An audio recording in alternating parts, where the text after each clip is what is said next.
अस्सलाम वालेकुम नाज़रीन, और R7 डिजिटल न्यूज़ के साथ मैं हूँ आपकी हौसला फालेकर। तो उम्मीद करती हूँ आप सब खैरियत से होंगे। व्यूवर्स, लास्ट टाइम हम आपको मोमिना ट्रस्ट लेके गए थे, जहाँ पे फी सबिलिल्लाह लोगों को खाना खिलाया जा रहा था, और उसके अलावा जो लोग खा सकते खाने के साथ रखते हैं, उसके बावजूद उन्होंने रोटी की कीमत को कम किया हुआ था ताकि हर कोई यहाँ पे आए और खाना खा सके। उसके साथ साथ उन्होंने जो बच्चियाँ ऐसी हैं जो अफोर्ड नहीं करती हैं, उनके लिए पॉलर का कोर्स और कुकिंग कोर्स और सिलाई कढ़ाई ये चीज़ें फ्री में रखी ताकि वो लोग आएँ, वो बच्चियाँ आएँ, वो आके सीखें जिनके वालिदैन फ़ीस नहीं दे सकते हैं।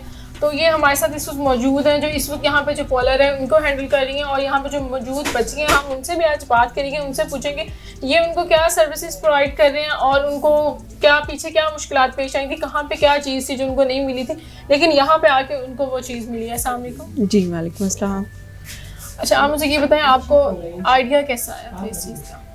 एक्चुअली ये पहले मोमना के नाम से ट्रस्ट बना है। मेरी भांजी है जो उसको चला रही हैं, हैंडल कर रही हैं, और वो मेरी बेटी हैं। और अल्लाह ने मुझे 5 साल बाद मतलब औलाद से नवाजा है, और माशाल्लाह मुझे बेटी की जो है खुशी मिली। तो एक्चुअली बच्चे नहीं थे मेरे पास पहले, तो जैसे बच्चियां, मैं इस चीज़ को चलाती थी, मेरे पास बच्चियां आती थी तो उनको देख के यही फीलिंग्स होती थी कि हमारे बच्चों की तरह हैं ये।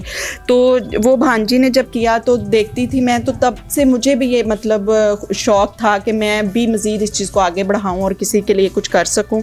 तो फिर वहीं से वो मोमना इंटरेस्ट मतलब मिल के हमने ये सारा जो आगे इसको बढ़ाने की कोशिश की है। आपने अपनी बेटी के नाम से जी, बेटी के नाम से रखा हुआ। आप मुझे ये बताएं कि ये आपने बताया आप 10 साल से ये काम करिए, आपको घर में से सबसे ज़्यादा इस चीज़ में किसने सपोर्ट किया? क्योंकि अक्सर होता है ऐसा कि शायद ये काम नहीं करने देना, और अब ये जो आपने काम स्टार्ट किया, आप इनको सिखा रही हैं, उसका रिस्पॉन्स कैसा जा रहा है आपका? एक्चुअली जब मैं पहले कर रही थी, मैं शादी से पहले से ये कर रही हूँ पार्लर का, तो उस वक्त मेरी अपनी फैमिली थी मेरे साथ, ठीक है, भाइयों की सपोर्ट भी थी, सबकी इजाज़त से मर्ज़ी से मैंने किया था। उसके बाद फिर अब 5 साल हो गए मेरी शादी को, तो माशाल्लाह मेरे हस्बैंड कोऑपरेटिव हैं, वो मेरे साथ कंप्रोमाइज़ करते हैं हर बात पे। तो जो भी होता है मैं उनसे मतलब गाइडलाइन ले के उनसे मशवरा करके फिर आगे उसको कंटिन्यू करती हूँ, चलती हूँ। तो वो मुझे फुल सपोर्ट करते हैं, कोई ऐसा इशू नहीं है मेरे लिए। तो ये जो अभी आपने स्टार्ट किया है, इसमें आपको क्या रिस्पॉन्स मिल रहा है, लोगों को क्या रिस्पॉन्स मिल रहा है, और ओवरऑल आप क्या ऑब्जर्व कर रही हैं, कैसा है रिस्पॉन्स? बस बहुत अच्छा है। जब देखें किसी की बच्ची के लिए हम अच्छा कुछ कर पाते हैं तो वो हमें अप्रिशिएट करते हैं, दुआ देते हैं, तो इस चीज़ से बड़ी खुशी होती है कि चले हम किसी के काम आ सकें, किसी के लिए कुछ कर सकें, और कोई बच्ची हमारी वजह से उसका कोई मुस्तकबिल बन जाए या उसके लिए कुछ अच्छा हो जाए।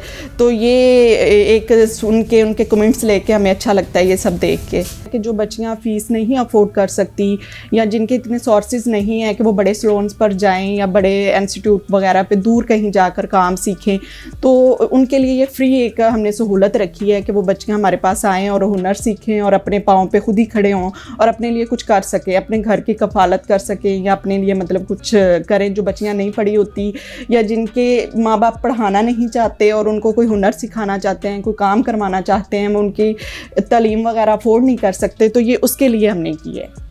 तो यहाँ पे आपने कितना टाइम हो गया जब आपने इसको सलून से इस चीज़ में कन्वर्ट कर दिया कि आपने इसको ट्रस्ट बना दिया कि जहाँ पे कोई भी आए आके सीख सकता है अगर उसका शौक है? ये ट्रस्ट को तो अभी 1-2 माह ही हुए हैं, थोड़ा ही टाइम हुआ है, लेकिन पहले ये एज ए सलोन चल रहा था, और पहले भी मैं बच्चियों की काफ़ी हेल्प करती थी कि विदाउट फीस, जो फ़ीस नहीं अफोर्ड कर सकती थी तो उनको विदाउट फीस सिखाते थे हम। लेकिन काफ़ी लोग, जब काफ़ी बच्चियाँ हमारे पास आती थी, वो अपने मसाइल बताती थी, या मतलब उस लिहाज से फिर मैंने इसको इंस्टीट्यूट में चेंज किया है कि हम मतलब पार्लर के अलावा जो है वो मैं सिलाई का भी करवाऊँ, कुकिंग कोर्स भी बच्चों को करवाऊँ, जो उनके आगे जाके ये चीज़ें काम आती हैं, तो ये उनके लिए किया है।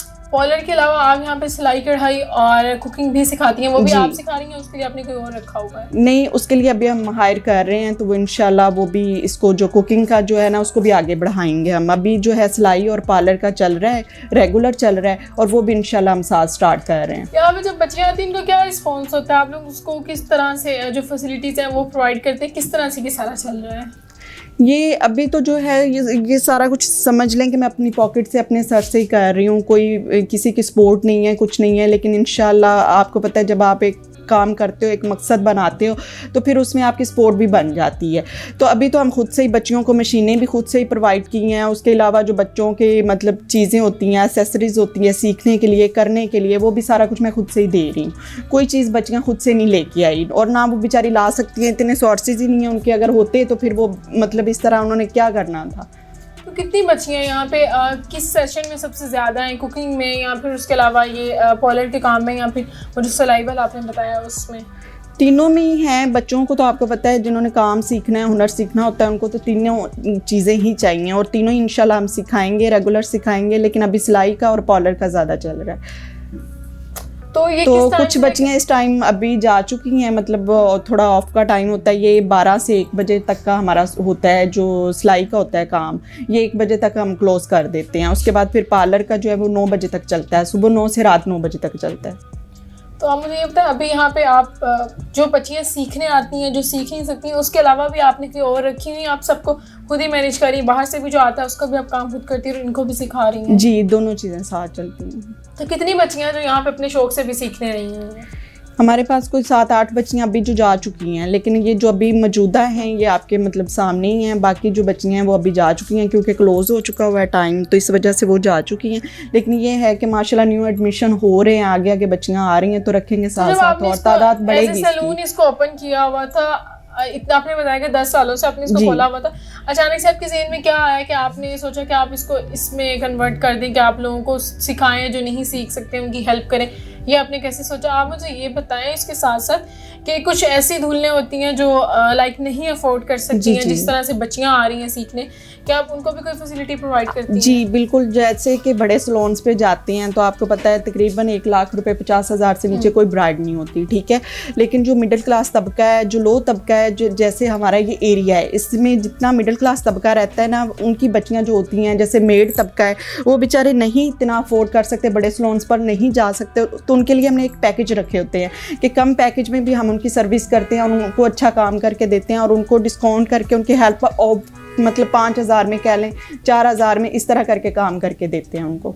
यानी आप ऐसे करते हैं लेकिन काम आप उनको वही करके दे रहे हैं, उनकी पूरी हेल्प कर रहे हैं, लेकिन उनको इतनी रीजनेबल प्राइस में कर रहे हैं कि उनको वो चीज़ बर्डन फील नहीं होती। उसका एक पैकेज बना देते हैं, उस पैकेज में रह के वो हमसे अपनी सर्विस ले लेते हैं। और जो यहाँ पे बच्चियाँ जो सीख रही हैं, अब मैं चाहूँगी कि आप हमें उनमें से किसी को बुलाएं, वो आके खुद बताएं आप उनको क्या सर्विसेज प्रोवाइड कर रहे हैं, क्या चीज़ उनको बाहर नहीं मिली है जो उनको यहाँ पे मिली है। आप मुझे ये बताओ, आप यहाँ पे किस चीज़ का कोर्स कर रहे हो? मैं यहाँ पे ब्यूटिशियन का कर रही हूँ। अच्छा, आपको कब से इस चीज़ का शौक था? मुझे बचपन से ही है। अच्छा, बचपन से था। तो इसके अलावा और यहाँ पे आप क्या करी? यहाँ पे नहीं, वैसे क्या कर रही हो, पढ़ाई कर रही हो आप? मैं पहले पढ़ाई कर रही थी, मैं 9th में मैंने छोड़ दिया था। तो छोड़ा क्यों था आपने? बस वैसे ही। पढ़ने का शौक नहीं था या फिर पेरेंट्स ने पढ़ाया नहीं और आपने आगे इस चीज़ को सीखना चाहा? नहीं, मैंने खुद छोड़ा, मुझे ब्यूटिशियन का शौक था इसीलिए। तो घर वालों ने इजीली कह दिया कि आप जाओ और जाके यहाँ से सीखो? जी। यहाँ पे आपका कैसा एक्सपीरियंस है? आपको क्या क्या चीज़ें सीखने को मिल रही हैं? कैसा आपका एक्सपीरियंस रहा है यहाँ का? जी, यहाँ पे बहुत अच्छा लगता है। यहाँ पे आप भी सिखाती हैं पार्लर का, बहुत अच्छा। तो ये चीज़ आपको पहले कहीं और से सीखने को नहीं मिली थी? आपको कैसे पता चला कि यहाँ पे ये फ्री में सिखा रहे हैं, जो सीखना चाहती हैं जो बच्चियाँ वो यहाँ पे आ जाएं? आपको कौन लेके आया यहाँ पे? यहाँ पे हमारे नीचे रहती थी एक आंटी, तो उन्होंने बताया था, तो फिर वो लेके आई थी मुझे। जितना भी हेयर के रिलेटेड काम होता है सलोन का, वो इस साइड पे होता है, ठीक है। और बाकी इस चेयर पे जो है वो बच्चियाँ हेयर स्टाइलिंग वगैरह सीखती हैं, करती हैं। और ये जो बच्चियाँ हैं ये ट्राई पे हैं, अपना काम कर रही हैं। यहाँ पे जो है ये वैक्स रूम है, यहाँ पे हम वैक्स वगैरह जो होता है पार्लर के रिलेटेड होता है, कस्टमर्स का काम, सर्विस होती है, वो इस साइड पे हम देते हैं। ये ब्राइडल रूम है, इस साइड पे हम जो है वो ब्राइड का काम करते हैं। ये जो है कबर्ड्स वगैरह, इसमें सारी एसेसरीज़ पड़ी हुई है सलोन के रिलेटेड। तो ये जो है वो ब्राइडल रूम सेटअप है। और यहाँ पे जो है ये जितनी भी आगे पार्किंग है, यहाँ पे सारी वो मशीनों का सेटअप होता है और यहाँ पे हम जो है वो स्टिचिंग का करवाते हैं, जो अभी फ़िलहाल क्लोज़ है क्योंकि बच्चियों की छुट्टी का टाइम हो गया था, तो इसलिए वो क्लोज़ किया हुआ है अभी। दूसरा ये है कि हम जो ये एरिया है यहाँ पे इस चीज़ को आगे बढ़ाना चाहते हैं, इसको जो है बड़े लेवल पे, अच्छे लेवल पे मज़ीद आगे लेके जाना चाह रहे हैं। इसको जितना भी हो सकेगा इसको बड़ा करेंगे, अच्छा करेंगे। यहाँ के लोगों के लिए ये अवेयरनेस फैलाएंगे कि वो अपनी बच्चियों को हमारे पास भेजें और वो कुछ करें, सीखें हमसे और कुछ बन के यहाँ से निकलें। ये हमारी कोशिश है और यही ख्वाहिश है कि, तो मेरी यही सबसे अपील है कि आप सब मिल के हमें तावन करें इस चीज़ में और हमारी हेल्प करें तो इंशाल्लाह आप सबकी हेल्प से हम इसको आगे जो है ना वो इसको बढ़ाएंगे और चलाएंगे, और आप सबकी दुआ के लिए, दुआ की हमें ज़रूरत है, मतलब इस चीज़ को आगे चलाने के लिए। जी नाजरीन, हमने आपको इनके पार्लर का पूरा विज़िट करवाया, उन्होंने बताया इन्होंने ये क्यों खोला, आगे वो क्या एक्सपेक्ट कर रही हैं लोगों से। यहाँ पे वो फ़ी सबिलिल्लाह लोगों को सिखा रही हैं जिन बच्चियों को शायद नहीं कोई सिखा सकता, उतने उनके पास पैसे नहीं है, वो सीख नहीं सकती किसी अच्छे पार्लर में जाके। और शायद जो ऐसी दुल्हन है जो सबको शौक़ होता है वो तैयार हो, लेकिन वो उसके पास उतनी उसकी इस्तात नहीं है, उतने उसके पास पैसे नहीं है। उन्होंने बताया काफ़ी कम पैसों में वो उनको भी तैयार कर दी हैं। सो इतना सब की कर रही हैं, इन सब के लिए इनको भी कुछ फ़ंड्स की ज़रूरत होगी। तो मैं लोगों से यही कहूँगी कि आप आएँ और यहाँ पे आके अगर आप किसी को दिलवाना चाहते हैं, काम भी दिलवाना चाहते हैं, उन्होंने कहा यहाँ पे वो जॉब भी दे रही हैं, जो अगर सीखना चाहती हैं वो भी सीख सकते हैं। और उसके अलावा यहाँ पे आएँ, आके उनकी हेल्प करें ताकि वो इस काम को मज़ीद बड़ा कर सकें। ये इतना अच्छा काम कर रही हैं, इनकी जितनी हेल्प की जाएगी उतना ये काम अच्छा होगा और बड़ा होगा। और बहुत सी बच्चियाँ ऐसी शायद जिनको कभी कोई पूछता नहीं है, उन्हें कभी सीखने का मौका नहीं मिलता, उनको शौक़ जो उनके हैं वो पूरे करने का मौका नहीं मिलता, उनको एक मौका मिल सकेगा सिर्फ हमारी थोड़ी की मदद से।